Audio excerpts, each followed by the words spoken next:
அறிவே மனம் உங்கள் உளவியல் சகோதரி எம்எஸ்கே பிரியா. கம்யூனிகேஷன் ஸ்கில், அதாவது தொடர்பு கொள்ளும் திறன்.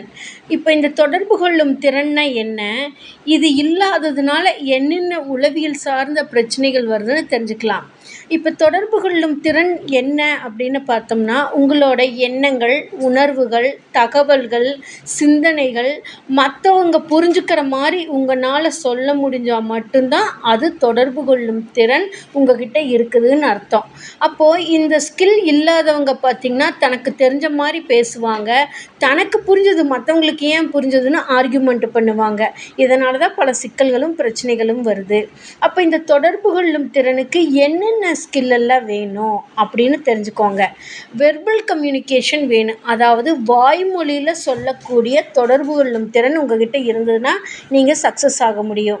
உங்ககிட்ட தெளிவான பேச்சு இருக்குதான்னு பாருங்கள். அதாவது தெளிவான பேச்சுன்னு என்னென்னா, உங்களுக்கு தெளிவான பேச்சு, மற்றவங்களுக்கு அது தெளிவாக இருக்கா, புரியவே புரியாது. ஏன்னா நீங்கள் சொன்ன ஒரு 2 சென்டென்ஸ் சொன்னீங்கன்னா மற்றவங்களுக்கு ஒரு வார்த்தை தான் புரியும். அப்போ உங்ககிட்ட தெளிவான பேச்சு இல்லைன்னா அங்கே அவுட்புட் போகிற இடத்துல ப்ராப்ளம் வரும். சரியான வார்த்தையை உங்களால் சொல்ல முடியுதான்னு பார்க்கணும். இப்போது ஒரு வார்த்தைக்கு பலாயிரம் அர்த்தங்கள் இருக்கும். அந்த இடம் பொருளுக்கு தகுந்த மாதிரி உங்களால் சரியான வார்த்தைகள் போட்டு பேச முடியுதா? நீங்கள் பேசுகிற வார்த்தை உங்களுக்கு கரெக்டு, எல்லாத்து பார்வையிலும் பொதுவாக பார்க்குறப்ப ஒவ்வொருத்தரும் ஒவ்வொரு அர்த்தங்கள் வச்சுருப்பாங்க.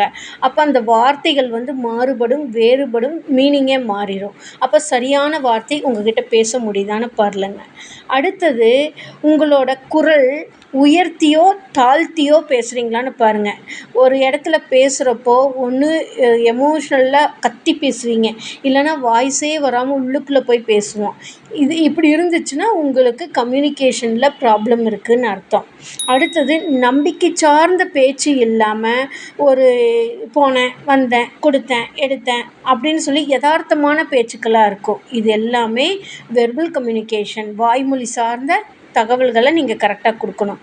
அடுத்தது, உடல் மொழி சார்ந்த கம்யூனிகேஷன், நான் வெர்பல் கம்யூனிகேஷன்னு சொல்கிறோம். உங்களோட முக அமைப்பாகட்டும், கைகால் அசைவுகளாகட்டும், கண்ணு பார்க்குறதாகட்டும், உடல்நிலை அசைவுகளாகட்டும், எதை நோக்கி இருக்குது, நீங்கள் சொல்லக்கூடிய செயலை நோக்கி இருக்குதா, வேறொன்றுக்குள்ளே ட்ராவல் பண்ணிவிட்டு இன்னொரு செயல்பாடு இருக்கும், பேச்சு மட்டும் வாயளவில் இருக்கும். இந்த மாதிரி பிரச்சனை இருந்ததுன்னா உங்ககிட்ட கம்யூனிகேஷன் ஸ்கில், தொடர்பு கொள்ளும் திறன் இல்லைன்னு அர்த்தம். அதனால தான் நிறைய இடங்களில் ஃபெயிலியர் ஆகுறோம். அது குடும்பச் சூழலாக இருக்கலாம், அலுவலக சூழலாக கூட இருக்கலாம். அடுத்தது, கேட்கும் திறன், லிசனிங் ஸ்கில். உங்களால் தொடர்ந்து கேட்க முடியுதா? ஒருத்தர் ஒரு ஃபீலிங்ஸை சொல்லலாம், அல்லது பிஸ்னஸை பற்றி சொல்லலாம். உங்களால் கேட்க முடியுதா? அதை கவனித்து கேட்க முடியுதான்னு பாருங்கள். அடுத்தது, யாராவது பேசுகிறப்போ அவங்க பேச பேச இடையில போய் பேசுகிறீங்களான்னு பாருங்கள். அவங்க ஒரு சென்டென்ஸ் கம்ப்ளீட்டே பண்ணியிருக்க மாட்டாங்க, அதுக்குள்ளே அந்த தகவலை எல்லாம் புரிஞ்ச மாதிரி நீங்கள் பேச ஆரம்பிச்சிருவீங்க. இந்த மாதிரி பிரச்சனை இருந்துச்சுன்னா இதை சரி பண்ணிக்கணும். அடுத்தது, புரிதலை உறுதியாக செஞ்சுக்கணும். நீங்கள் என்ன புரிஞ்சுக்கிட்டீங்க, அவங்க சொன்னதில் வச்சு நீங்கள் என்ன புரிஞ்சுக்கிட்டீங்க அப்படிங்கிறத உறுதியாக உங்களுக்குள்ளே ஸ்ட்ராங்காக இருக்கான்னு ரீகன்ஃபார்ம் பண்ணிக்கணும் சொன்னவங்கக்கிட்ட. அப்போ உங்களுக்கு கம்யூனிகேஷன் ஸ்கில் அதிகமாகும். அடுத்தது பார்த்தோம்னா, எதையுமே எதிர்த்து பேசாமல் அதை ரிசீவ் பண்ணி உங்களால் கேட்க முடியுதான்னு பார்க்கணும். ஒரு எண்ணம் சார்ந்தோ, செயல் சார்ந்தோ, ஒரு நடத்தை சார்ந்தோ ஒருத்தர் ஆப்போசிட் சொல்கிறப்ப அதை எதிர்வினை காமிக்காமல் உங்களால் கேட்க முடியுதான்னு பார்க்கணும்.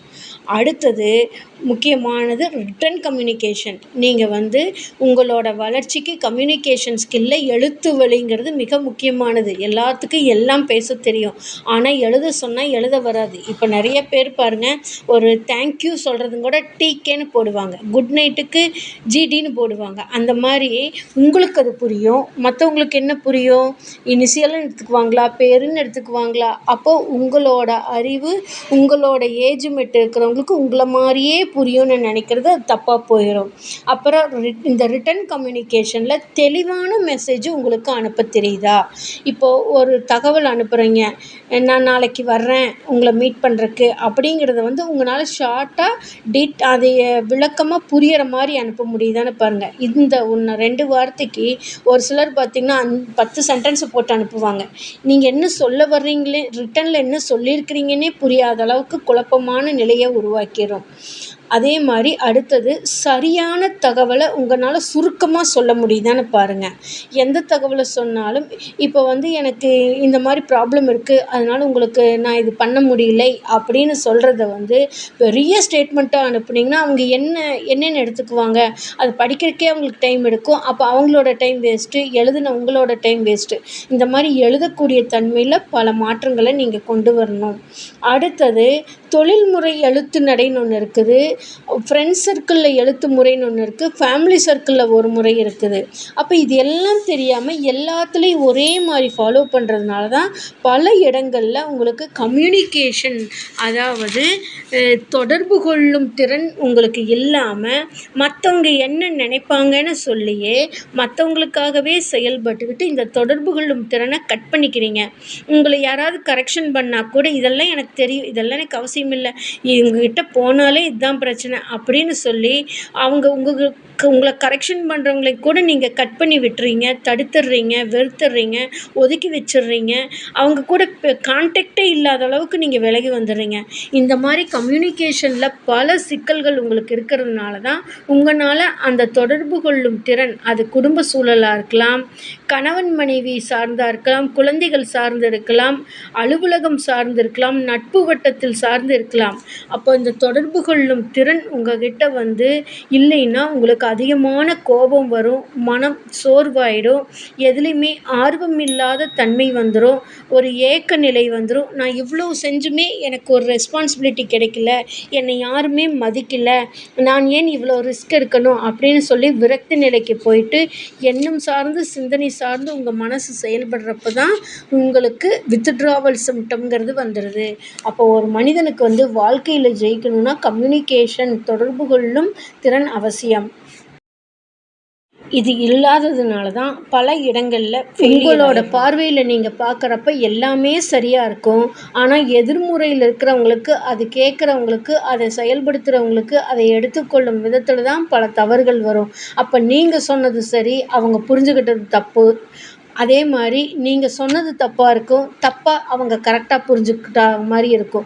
அந்த மாதிரி இந்த தொடர்பு கொள்ளும்ல பல சிக்கல்கள் இருக்கிறதுனால தான் உங்களுக்கான அங்கீகாரம் கிடைக்காம மீண்டும் மீண்டும் நீங்கள் பல பிரச்சனைகளை நோக்கி செல்லக்கூடிய சூழலுக்கு தள்ளப்பட்டுருது. அப்போ இந்த சுற்றுப்புற சூழலில் சமூக தொடர்பு கொள்ளும் திறன் என்பதும், குடும்பம் சார்ந்த தொடர்பு கொள்ளும் திறன், அலுவலகம் சார்ந்த தொடர்பு கொள்ளும் திறன், தன்னை வளர்த்திக்கக்கூடிய தொடர்பு கொள்ளும் திறனை மேம்படுத்துவதற்காகத்தான் எங்களுடைய எம்எஸ்கே லைஃப் கிளினிக் ஃபவுண்டேஷனில் ஒரு தனி மனிதனின் வளர்ச்சிக்கு தேவையான கல்வி, பொருளாதாரம், உளவியல் ஆரோக்கியம், சமூக அந்தஸ்து இவற்றில் தொடர்பு கொள்ளும் திறனை எங்கு பாதிப்படைந்துள்ளது, எங்கு ஏமாற்றம் அடைந்துள்ளது, எங்கு சமாளிக்க முடியவில்லை என்பதை கண்டறிந்து மறுசீரமைக்க உளவியல் பகுப்பாய்வு மற்றும் எம்எஸ்கே மென்டார்ஷிப் புரோகிராம் கொடுத்து கொண்டு வருகின்றோம்.